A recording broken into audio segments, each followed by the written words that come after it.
छत्तीसगढ़ के राजधानी में गुंडागर्दी पूरी तरीके से हावी हो चुका है। शासन प्रशासन भी इसके नीचे दबते नजर आ रहे हैं। मुरुम का अवैध उत्खनन किया जा रहा था। वार्ड क्रमांक 22 में सरकारी जमीन से मुरुम निकाला जाता है। अब इसके खिलाफ कार्रवाई की जाती है। 4 हाईवा जब्त किया जाता है कि मेरे गाड़ियों से चाबी किसने निकाला। जब सुपरवाइजर अपने उच्च अधिकारियों को फोन लगाते हैं, तहसीलदार एसडीएम को फोन लगाते हैं तो उनका फोन बंद आता है। उन्हें अभद्र व्यवहार किया जाता है, बदसलूकी की जाती है। यही नहीं, सीधा धमकी भी दिया जाता है। उनके अधिकारी कर्मचारी जब तिल्दा से वापस निकलते रहते हैं तो उनके साथ बदसलूकी होती है, गाली गलौज होता है, लेकिन अधिकारी को इसके बारे में कोई भी जानकारी नहीं है। छत्तीसगढ़ के राजधानी में गुंडागर्दी पूरी तरीके से हावी हो चुका है। शासन प्रशासन भी इसके नीचे दबते नजर आ रहे हैं। शासन प्रशासन के ऊपर गुंडागर्दी इस कदर हावी है कि जो गुंडा राज करने वाले लोग हैं वो खुले तौर पर आते हैं, प्रशासनिक अधिकारी और कर्मचारियों के कब्जे से अपना हाईवा छुड़ाकर फरार हो जाते हैं। अब इसके बाद उनके ऊपर ना तो एफआईआर हो पाता है, ना ही कोई कार्रवाई हो पाता है। ये पूरा मामला तिल्दा क्षेत्र का है। इसको समझने के लिए आप मेरे साथ पूरे खबर पर बने रहिए और सबसे पहले ये वीडियो देखिए।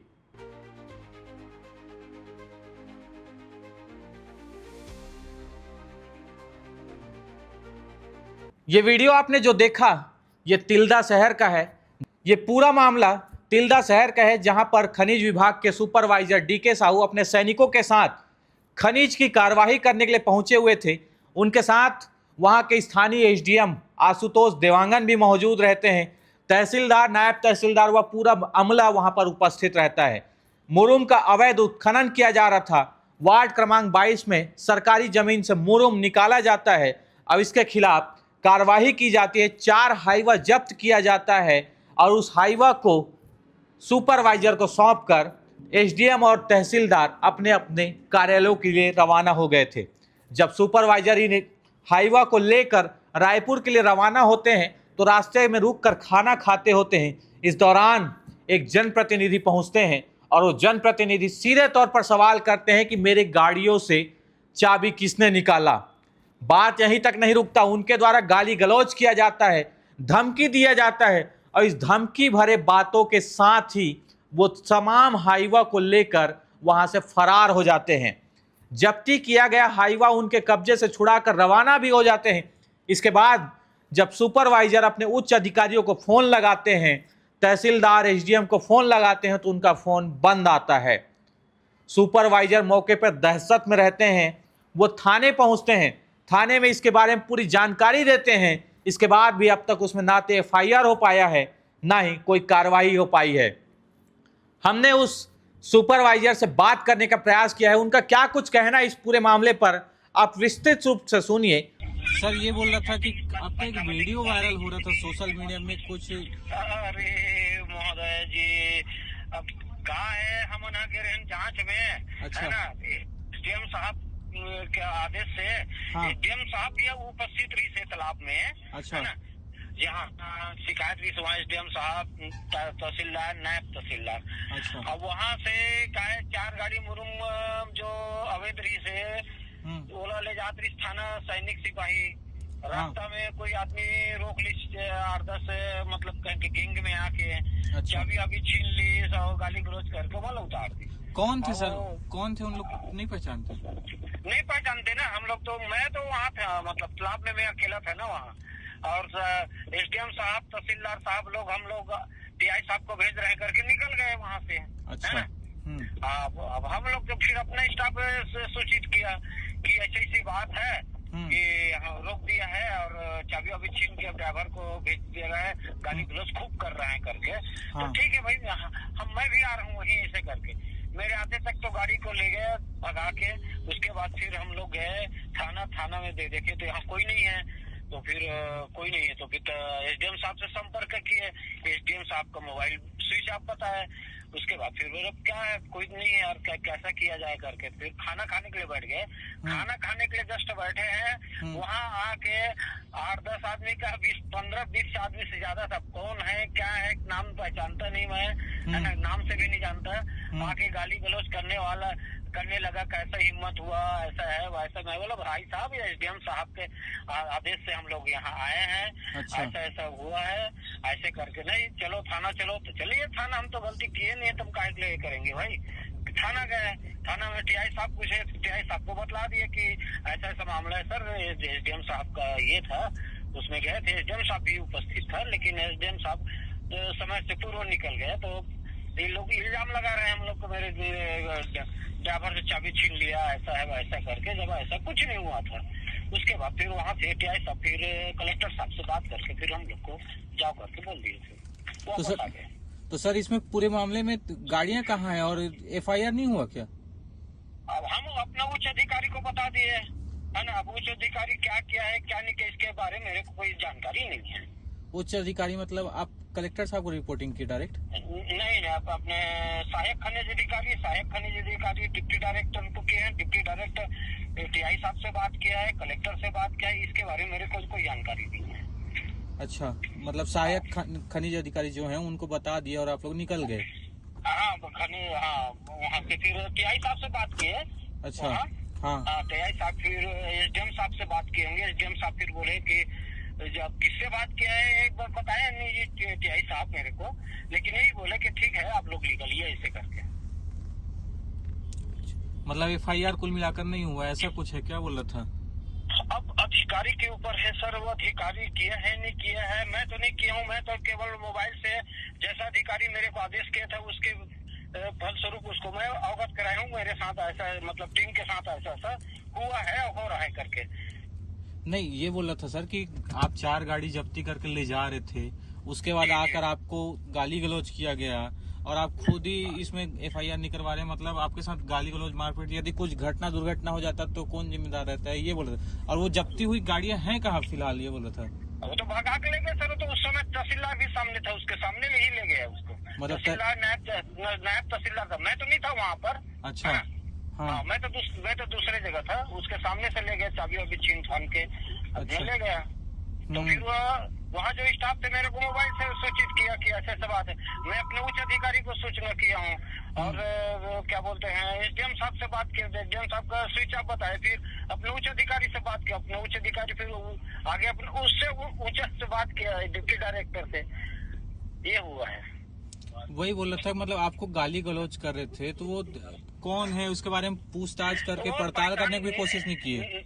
नहीं पहचानता ना महोदय जी उसको। नहीं, मतलब पूछने की भी मतलब कोशिश नहीं किए? क्या बोल रहा हूँ कि कौन है कि अरे वहाँ पे इतना हल्ला शोर गुल हो रहा था कि किसको क्या बोलो, तो ऐसा ताव में थे हम लोग, तो पहचानना भी दुर्लभ था ना। अब वहाँ कुछ बोलते तो उल्टा मारपीट हो जाता है, उससे अच्छा भैया शांत रहो करके शांत था। आपने सुना कि अभी हमने सुपरवाइजर से जो बातचीत किया, उन्होंने बताया कि किस तरीके से वहां पर गुंडाराज हावी है और वहां के एक स्थानीय जनप्रतिनिधि सीधे आते हैं, गाली गलौज करते हैं, और वो अकेले नहीं आते बल्कि 15 से 18 लोगों के साथ पहुंचते हैं। सुपरवाइजर अपने सैनिकों के साथ खाना खाते होते हैं, इस दौरान गाली गलौज किया जाता है, उन्हें अभद्र व्यवहार किया जाता है, बदसलूकी की जाती है। यही नहीं, सीधा धमकी भी दिया जाता है। इस धमकी भरे लहजे के बाद जब सुपरवाइजर थाने पहुंचते हैं तो वहां पर फोन घुमाया जाता है, अधिकारियों को, उच्च अधिकारियों को इसके बारे में जानकारी दी जाती है। जब अधिकारियों को जानकारी दी जाती है तो उन्हें कहा जाता है आप अपने कार्यालय के लिए रवाना हो जाइए। इसके बाद अधिकारी कार्यालय के लिए रवाना हो जाते हैं, लेकिन अब तक इस पूरे मामले पर एफआईआर दर्ज नहीं हुआ है। इस मामले में एफआईआर दर्ज आखिर क्यों नहीं हुआ, इसके बारे में हमने जब वहां के थाना प्रभारी से बातचीत करने का प्रयास किया तो उनका साफ कहना है कि मुझे कोई शिकायत नहीं मिला है, ना ही मुझे कोई आवेदन मिला है, ना इसके बारे में कोई मुझे जानकारी मिली है। सर ये बोल रहा था कि तिल्दा से एक वीडियो वायरल हो रहा है जिसमें माइनिंग विभाग के कर्मचारी अधिकारी पहुंचे हुए थे और उनको गाली गलौज करते हुए 4 गाड़ियां छुड़ाकर फरार भी हो गए। तो कौन थे, क्या है, कुछ जानकारी हो पाया क्या सर? मेरे पास तो इसकी कोई जानकारी नहीं आई, मेरे पास कुछ भी ऐसा लिखित शिकायत नहीं प्राप्त हुआ है। लिखित शिकायत प्राप्त होगी मैं कार्रवाई करूंगा। मतलब वो झूठ बोल रहे हैं, ऐसा कहना है? हेलो। इसके बाद हम उस जनप्रतिनिधि का पड़ताल करने का प्रयास करते हैं, आखिर वो है कौन, इसके बारे में जानने का प्रयास करते हैं। कुछ लोगों से पता चलता है कि ये वहां के उच्च नागरिक हैं, इनका दबदबा नगर पालिका में बना हुआ है। ये पूरा मामला राजस्व मंत्री टंकराम वर्मा जी के क्षेत्र का है। वो वहीं के विधायक हैं और उनके विधानसभा क्षेत्र में ये पूरा मामला होता है। अवैध मुरुम उत्खनन का मामला सामने आता है। मुरुम अवैध उत्खनन के बाद एसडीएम, तहसीलदार, तमाम प्रशासनिक अमला पहुंचते हैं। 4 हाईवा जब्त किया जाता है। जब्ती के बाद गाली गलौज के साथ हाईवा को छुड़ाया जाता है और किनके द्वारा, जिनका दबदबा पूरे नगर पालिका क्षेत्र में बना हुआ है। बताया जा रहा है कि वो जनप्रतिनिधि के खिलाफ कोई भी आवाज उठाने को तैयार नहीं है, सब उसके लिए बच रहे हैं। आखिर ये है कौन कि कोई भी इस मामले में बोलने को तैयार नहीं है। इस मामले की आगे जानकारी के लिए जब हम जिला मुख्यालय पहुंचते हैं, कलेक्टर साहब के चेंबर के पास पहुंचते हैं, तो पता चलता है कलेक्टर साहब कहीं दौरे पर है। इसके बाद हम खनिज अधिकारी के पास पहुंचे तो खनिज अधिकारी का कहना है कि मैं कभी बाइट नहीं देता, लेकिन इस मामले में आपको जानकारी चाहिए तो इस मामले में मुझे खुद ही कोई जानकारी नहीं है। बड़ा सवाल है कि उनके कर्मचारी तिल्दा पहुंचते हैं, 4 हाईवा को जब्त करते हैं और इसके बारे में उन्हें कोई जानकारी नहीं है। उनके अधिकारी कर्मचारी जब तिल्दा से वापस निकलते रहते हैं तो उनके साथ बदसलूकी होती, गाली गलौज होता है, लेकिन अधिकारी को इसके बारे में कोई भी जानकारी नहीं है।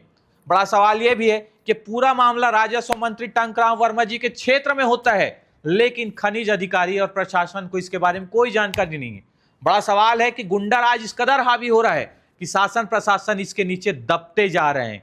हमने जब इस पूरे मामले पर कलेक्टर से बात करने का प्रयास किया, यहाँ के कलेक्टर गौरव सिंह से बात करने का प्रयास किया, तो उनका कहना है। हेलो सर, नमस्ते। नमस्ते सर, मौसम साहू निवेदन कर रहा हूँ सर, सीजी भास्कर से। बताइए सर, एक छोटा जानकारी चाहिए था। एक्चुअल में परसों रात में तिल्दा में एक वीडियो वायरल हो रहा है कि एक आदमी आते हैं और खनिज विभाग के जो अधिकारी कर्मचारी है उनसे चाबी छीन लेते हैं, उनको धमकी देते हैं, गाली गलौज करते हैं। इसके बाद भी अब तक उसमें कोई कार्रवाई नहीं हो रहा है सर। ठीक है ना, उसमें जो भी वैधानिक कार्रवाई हो करेंगे। ठीक ना सर, एफआईआर भी कोई दर्ज नहीं हो पा रहा है, क्या है बोले था? चलो दिखवाते हैं ना। ओके सर, ठीक सर। कि इस मामले में हम जांच करेंगे, जांच के बाद उचित कार्रवाई करेंगे। फिलहाल इसके बारे में पता तलाश करने का प्रयास कर रहे हैं, ये सब उनके द्वारा कहा जाता है, लेकिन उनके जितने भी अधिकारी कर्मचारी हैं इसमें बचते नजर आते हैं। कल हम तहसीलदार के पास भी पहुंचे हुए थे, उनका कहना है कि मुझे बाइट देने का कोई अधिकार नहीं है, जेडी से साफ तौर पर मना किया गया है। एसडीएम से हमने बात करने का प्रयास किया, आशुतोष देवांगन से, तो वो अपने चेंबर पे नहीं मिलते हैं। उनसे लगातार फोन के माध्यम से बातचीत करने का प्रयास करते हैं तो वो फोन ही नहीं उठाते हैं। बड़ा सवाल यही है कि आखिर मुरुम अवैध उत्खनन के खिलाफ कार्रवाई किया जा रहा था तो कौन ऐसा आदमी है जो प्रशासन के कब्जे से 4 हाईवा छुड़ाकर फरार हो गया, लेकिन इसके बारे में किसी को कोई जानकारी नहीं है। साफ तौर पर यही कहा जा रहा है कि ये कौन व्यक्ति हम जानते ही नहीं है। हमने जब पुनः डीके साहू से बात करने का प्रयास किया, सुपरवाइजर से, तो वो कहते हैं मैं उनका पहचान नहीं कर पा रहा हूं। उनके पहचान के लिए वहां के स्थानीय एसडीएम और तहसीलदार को सामने आना होगा, लेकिन जब इनसे हम बात करने का प्रयास करते हैं तो उनका साफ कहना है कि इसके बारे में हम कुछ नहीं कह पाएंगे और ना ही आधिकारिक रूप से इस पर बाइट दे पाएंगे। सवाल यही है, क्या प्रशासन अब पूरी तरीके से गुंडाराज के नीचे दब चुका है या इसके पीछे कोई ऐसे नेता का हाथ है जिसके सामने कोई भी बोलने को तैयार नहीं है? कौन है वो व्यक्ति जो सीधे तौर पर आते हैं, गाली गलौज करते हैं, धमकी देते हैं और हाईवा को छुड़ाकर चले भी जाते हैं, लेकिन उसके बारे में कोई भी बोलने को तैयार नहीं है? इस पूरी खबर पर आपकी क्या राय है, कमेंट करके जरूर बताइए और बने रहिए सीजी भास्कर के साथ। अब इस वीडियो में जो व्यक्ति नजर आ रहे हैं उसको यदि आप पहचानते हैं तो कमेंट बॉक्स पर कमेंट करके हमें टैग जरूर करिए।